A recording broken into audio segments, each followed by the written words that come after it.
Hey, what is up, everybody? This is Ben. And this is Blake. And you're listening to episode 6 of the Nothing New podcast. We're a podcast that emphasizes how doing the small things can help you turn the corner with your health, your business, your life, and any other area that you feel you need it. Boom. All right, guys, welcome to episode 6. In this episode, Blake interviews a childhood friend that has a pretty amazing story that I think you guys are going to really enjoy. Yeah, his name is Blake Bossmo. He's been a good friend ever since high school. Live right next door at our rival town. But again, he just has a great story, motivational, inspirational, and we hope you enjoy. All right, guys, enjoy it. All right, Blake, you're there? Yes, sir. I'm here, man. All right. Well, we're on the Nothing New podcast today, and we've got our first person to interview. Really looking forward to it. We appreciate you coming and speaking with us. Blake, honestly, I just think you have a great story, and we're looking forward to hearing more about it, and I think our listeners will enjoy it as well. So we ready? Yes, sir. I'm ready. All right, man. So let's do this. Let's first off, Blake, let's just get a quick background just about your story, your life, basically, growing up.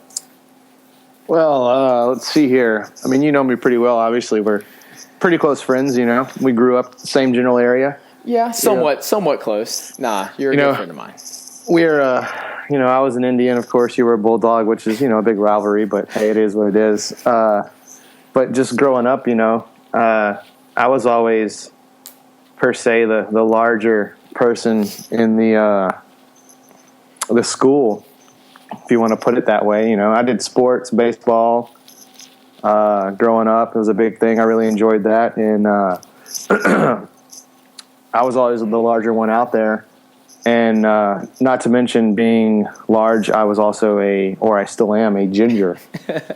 So you know how that goes. It's less than 2% of the world's population. I consider myself a magical unicorn. Others say I'm a soulless person. What they think is irrelevant because I know I'm magical. I knew you were going to throw that in there, Blake, so I was just waiting for it. You have to. When you're a ginger, those are those things that you just have to throw in. I do have a soul for you listeners out there. It is true. And I have a heart, too, I think. But, growing up, so I was a bigger kid. And it was a tough, I say tough. I took it with a grain of salt. People, especially in middle school, kids were cruel. I remember one time in elementary, there was... we would go to PE, and we'd always do warming up and stuff. And for some reason, I guess this is one of those things that kind of still motivates me to today. But we would do jumping jacks, and this one person who shall remain nameless, whenever I jumped, he proceeded to get the rest of the class to fall down as like the earth was shaking. Because whenever I hit the ground, they fell down, and it was like, oh, this big guy's doing jumping jacks, and we can't stand up. Wow. And so he all thought it was a funny thing. And, of course, it was probably a cruel thing at the time, but it didn't – it bothered me. But, it's not something I look back on and say, man, I really despise or I hate this guy for that. But you've always continued to kind of keep that in the back of your mind, obviously. Yeah, it's been there. Obviously, it's there. It doesn't bother me. It's more of a motivational thing now than it is a thing that puts me down because, I get into high school, play high school football, and, I didn't make the freshman baseball team because we had to run poles. Mm-hmm. And so it was part of the tryouts. Of course, I had the athletic ability when it comes to fielding, hitting, those types of fundamentals. But when it came to the running part, we had to run poles, which was from one outfield foul line to the other. Yeah. And I was the last one, and I was struggling because I was overweight. I wasn't in shape. I didn't exercise like I should. And then I got cut. And then one of the larger coaches came up and said, hey, it's all right, man. I understand what it's like. And so after that, it was kind of like, screw baseball. I'm done with it.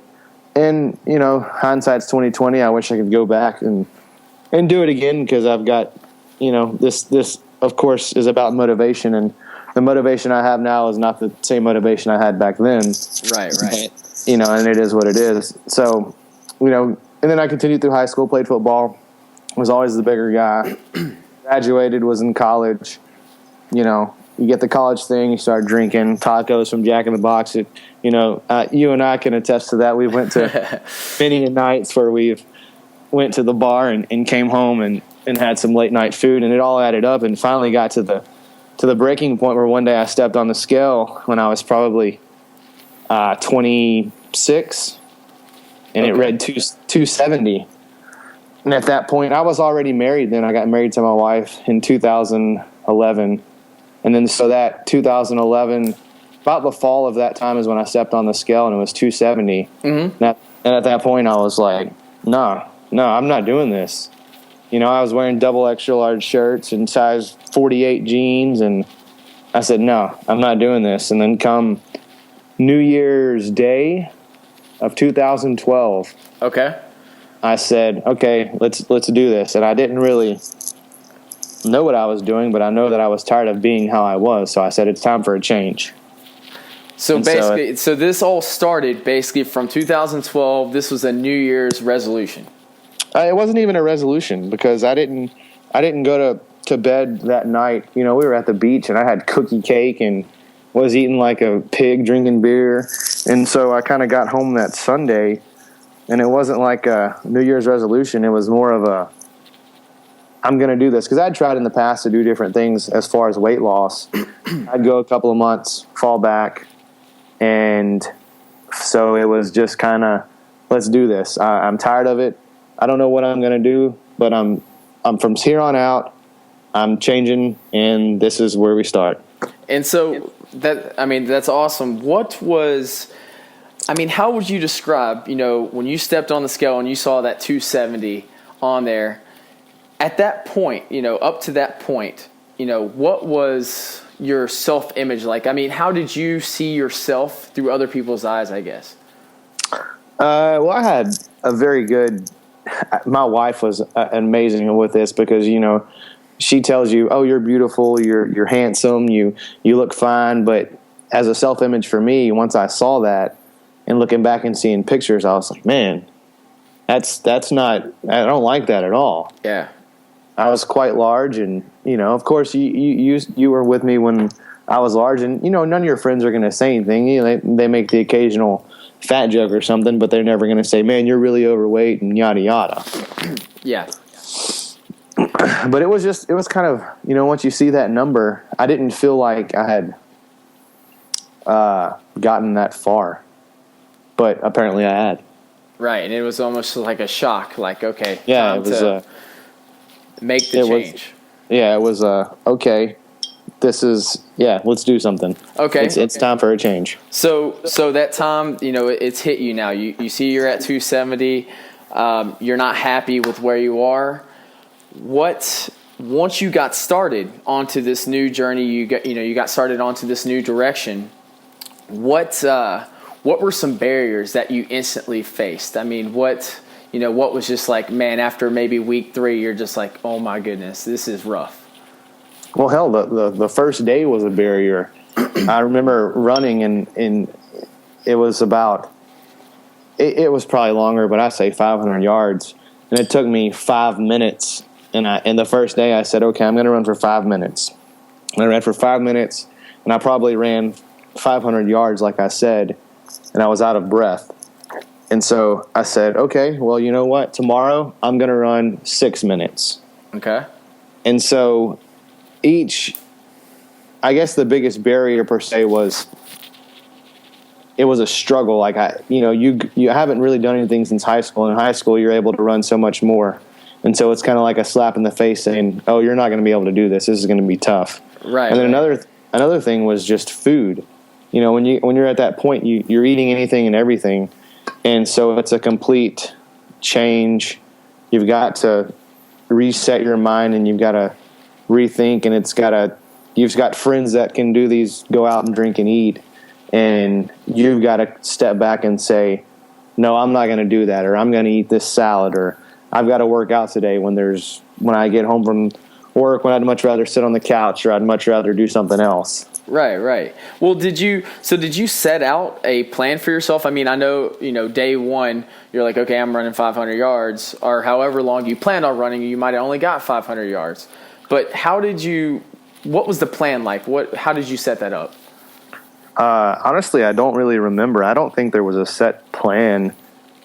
I think, go ahead. Just mostly to maybe get moving. I mean, just it was some form of exercise. It was running something, and then each day, I started doing that, and that was probably about the time that you started your whole fitness journey. So I think a lot of it, I would shoot you a message or say, hey, give me a workout. Right. I didn't have a set plan. It was kind of just go and start moving, do something.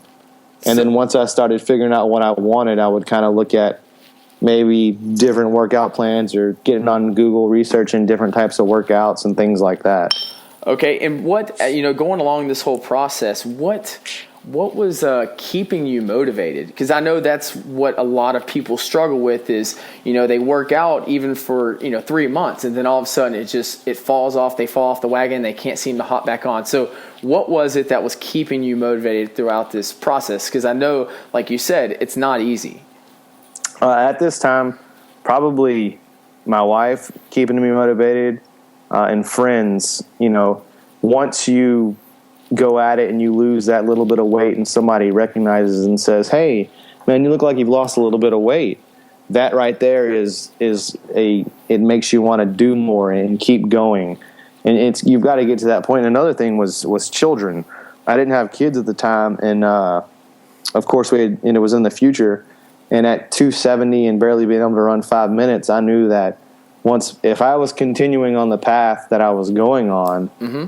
I wasn't going to be able to do certain things with my kid once he was here, Just for instance, the other day we were outside playing in the backyard and he wanted me to slide, climb on his play sled and slide down the slide. Well, I wasn't as agile and as flexible as I was at 270 as I am now.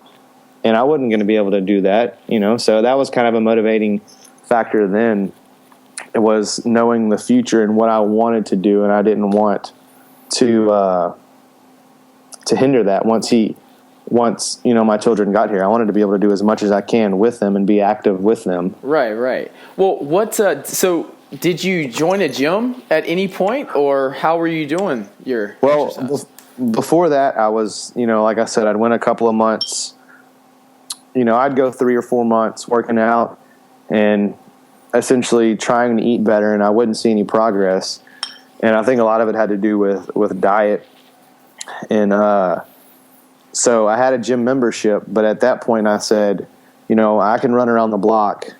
I can work out at home. I don't need a gym membership, which is another thing. And then, I talked to you and you introduced me to the TRX. Oh, yeah. And it's essentially a gym in a bag, and I love that thing, and once I got that, I didn't have an excuse anymore. Nice. Because once, if you have a gym or you have a membership to a gym, you've got to get in your car, you've got to drive to that gym. If it's too cold, you may not want to drive. If it's raining, you may not want to get out. So a lot of people say they don't want to have a gym at home because they can't find the motivation. My motivation is there's no excuse if you have a gym at home. I love it. I love it. Any kind of, or working out at home, and body weight exercises are a big thing, too, because there's so much you can do at your house that does not require you to go to a gym. So what about, I know y'all travel a little bit. What would you do for travel days? How would you get by? Depending on where we were going, I know there was a couple of times, if I would try to work out about 6 days a week. And so if I knew I was going out of town for the weekend, I wasn't going to get in a workout in the evening on Friday. I would try to get up Friday morning, which I hate morning workouts. I hate getting up and working out in the morning. I don't feel like I ever get a good workout in, but something is better than nothing.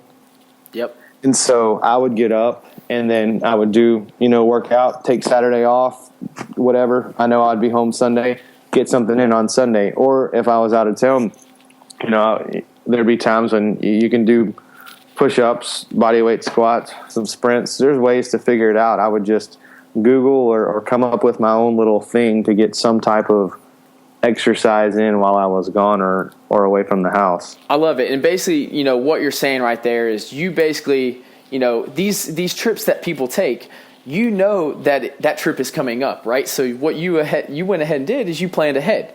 And I think that is a big thing that a lot of people forget. Like, they act like, these trips, oh my gosh, I had a trip though, so there was just no way I could. It's like what you just said right there is you planned ahead. You made sure that you fit that in your schedule, whether it was waking up super early in the morning, coming back home on a Sunday, knowing that you have to get that workout in before you go relax, unpack, whatever else you got to do.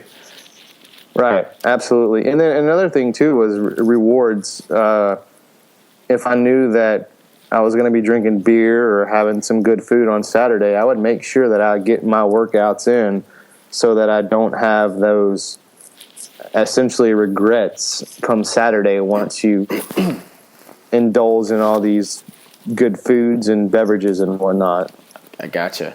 Well, so did you, throughout this journey, when you started seeing the scale drop, did you have a way to celebrate these small little wins? I don't know if you had something mapped out on your fridge, but was there a way that you were celebrating just a little bit, by losing some of this weight?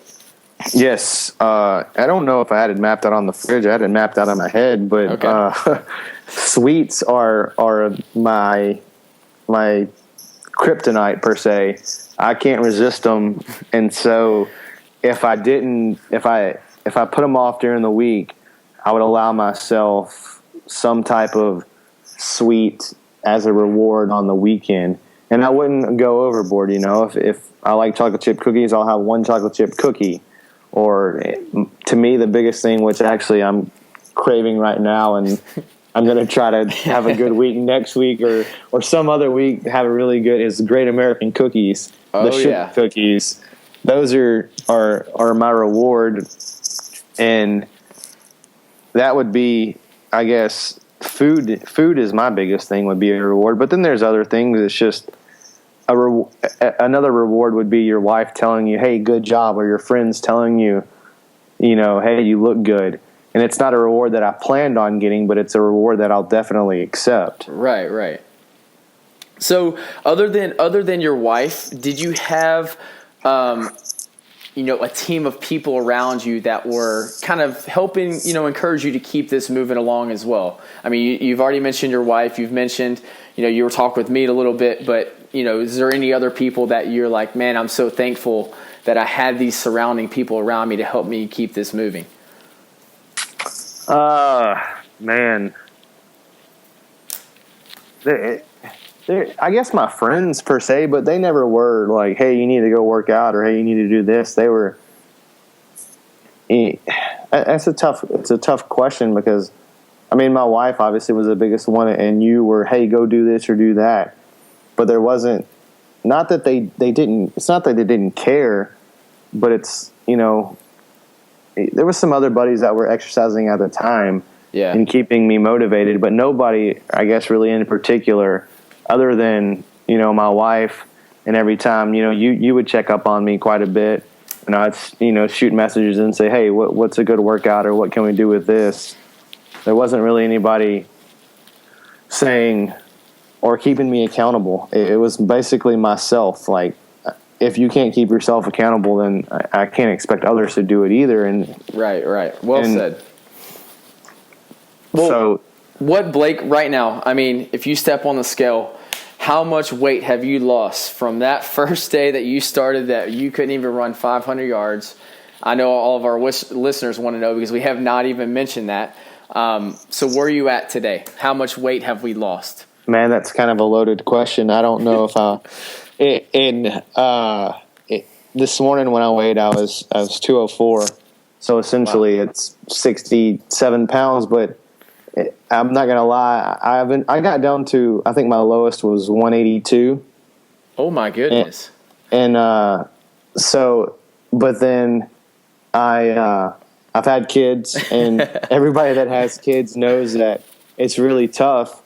And so that's kind of, I've put a little bit of weight on. I changed careers where people bring in a lot of food. So but it's not like, I've always told myself I'm never going to get back to where I was. Now I think I'm in, my wife tells me and other people tell me you look good, but personally I don't feel like I don't think I'll ever be 100% happy with my self-image, but that's due to the fact that once you're fat, you'll always feel fat, or you'll always look fat to yourself. Well, but I can tell you this, I remember when you first started this, and I think it had been a while because I had moved to Houston. I think it had been a while since I'd seen you, but I remember the first time, you had told me you were losing all this weight. And I'll never forget a picture that you had sent. And I cannot remember. You might be able to tell me. But there was a picture of you in a orange polo. And this was before, this was when you were around 270. And I'll never forget that picture because now comparing, yourself to how you are now compared to that picture when you were in that orange shirt. I'll never forget that image. You might know the place and time that I'm talking about with this orange shirt. Yeah, absolutely. The picture was taken on our honeymoon. Okay. So that was the point where I was my heaviest, and we were getting ready for dinner or whatnot. And then the other picture, the side by side, was taken, I want to say, on my birthday of that year. Okay. Yeah. And so, it's if you look at those two pictures, you can tell. And I was probably about the same weight that I am now when that picture was taken. So roughly it is a huge dramatic change, but 65 pounds is a lot of weight. Yes, it is. I'll put on, I pick up my son who weighs 27 pounds and do some squats with him, just joking around. I'm like, good God, I couldn't imagine having another 50 pounds on top of that. Well, so, okay, it's an awesome story. Like I said, I think everybody, our listeners, need to hear this. I think it's an amazing, just how you stay motivated. And I think you're kind of an inspiration to our listeners, to myself as well. But with that, do you have another goal? Have you have something else set out for you? Are you trying to get back to that 182 right now? Yeah, my goal is to get to 185 eventually. That's what I would like to do. But like I said, I've got a 2.5-year-old and a 3-month-old, and time is of the essence. Mm-hmm. And it's difficult, but I will get there. I think I will just keep my mind set and do it. And I guess another goal is I won't let myself get any more than where I'm at now. Right. So that's a goal in itself, is maintaining and keeping and trying to stay where I'm at and know my limits when it comes to food and exercise and those type of things. Well, Blake, man, this has been really awesome. I've got I just want to ask you one more question, then I promise I'll let you go. Basically, this is just kind of more for the listener side of things. But what would you say is 2 to 3 actions that you think our listeners should take away from your story that you just told us, from your journey that you've been on? Oh man, let's see. You've got me thinking through this whole interview process, and I just want to say one of them, I guess, is it's essentially a snowball effect. Is once, I could go on and I could talk 30, 45 more minutes on this, but once I decided to make this change and lose the weight, as a person in general overall, I felt like I became a happier person, and that essentially just snowballed and with life, and I started doing other things, getting more involved with church and things like that, and essentially this change to per se lose weight has been more than a weight loss journey, which could be a whole nother topic, and I could go on and on in days for that. So an action point, I guess, is kind of once you make the change, is to stick with it and don't give up. And when it comes to motivation, the thing that helped me keep going is to find motivation in anything. No matter what you're doing, there's some way to find motivation. There's going to be days where you wake up and you're like, man, I don't feel like doing it. Mm-hmm. But you gotta dig down and find that motivation. And there's days where you wake up and you say, I don't feel like doing it, and you don't do it. And that's okay. Life's going to get in the way. Life's going to happen. And but the thing is the next day make up for it and keep going. And another big thing for me too is whenever you're doing something, this doesn't even have to be with with exercising or fitness, or this could be anything, is once you do something halfway, you might as well finish it out. I like There'll be times when, I'll say I'm going to do, for lack of a better reference, 10 burpees. If I make it to 5, and I'm tired in my mind, I'm like, well, I've made it to 5. I might as well do 5 more and finish. What's the point in stopping now? I like it. So you just got to keep going, and finish those things. I've always been told, don't do anything, halfway. Yeah. Put forth 100% effort. And the last thing is time. I know everybody's strapped for time, especially in today's time is of the essence. No matter what you do, obviously, we've been trying to hook up for this interview for 2 weeks. for a couple of weeks, and it's like, man, I can't do it. I've got it, and we had to delay the start of it because I had to put the kid to bed.